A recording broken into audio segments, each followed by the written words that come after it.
what we need to do is break that chain. And it's not so much just about breaking the chain with our own children, as we've discussed, but kind of going back up the generational tree, like maybe looking at your cousins. How many people can we save if we address ADHD properly and they get diagnosed as kids? It's huge. It's absolutely massive. You know, if you look at my family, if you look at your family, Steph, it's not just our own kids, it's multi generational, through right through that tree, cousins, second cousins, the works. Yeah, it's huge. Yeah, the impact is huge, and it really is very genetic. ADHD runs in families; it's rampant. And when you do kind of look back and you kind of see the kind of patterns and the addictions, substance abuse, self-harm, some unfortunately sometimes suicides, it's a very bleak, very depressing picture that that we have a chance to do something about this generation, our generation, being informed about ADHD. We have that opportunity to be able to break this chain. Now, it's not easy. A lot of us ADHDers, when we find out we've got ADHD and we know that, oh, maybe our brother, our sister, or our parents might have it, and then, of course, we feel that we need to share this information with our parents, our family members, and it's not always met very well.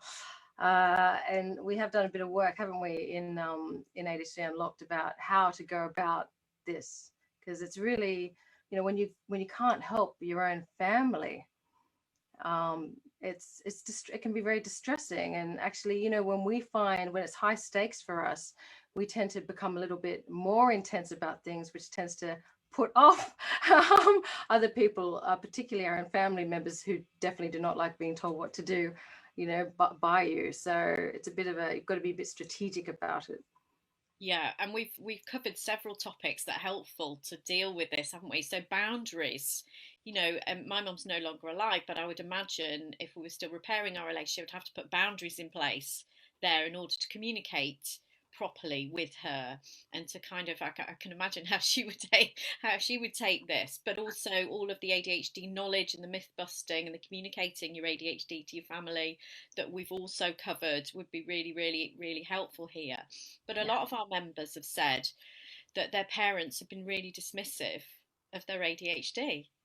And this is where we have to kind of, write the script, practice these conversations, kind of say, this is how it's impacted me, prepare, fill your tank so that you're not going to have that high stakes emotion, to kind of draw the emotion out of it so that you can just get the facts across and let them make that decision, and let Yeah. them digest that knowledge in their own kind of space and time without the emotion kind of clouding it, I think is really, So, really important. so hard though, isn't it? Because it's that RSD, rejection sensitive dysphoria, in ADHD families and interactions is off the scale. I mean, how many, I don't know, in your own family, Michelle, but in terms of family members not talking to other family members, kind of cutting the relationship off, and which actually in my family, it's happened. Anyway, I haven't shared that this week.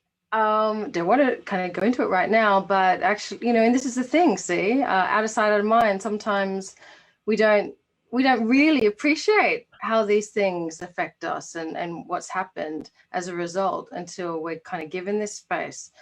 But thankfully, in the context with support from all the other members, all you other ADHDers that get it, that probably have experienced the same thing in your own families or extended families. And yeah, it just doesn't have to be like this, guys. It just, if everyone knew, if our families understood the ADHD, if we could all see each other through that ADHD lens, right, and appreciate that we're all doing our best and getting the help that we need, it could be different.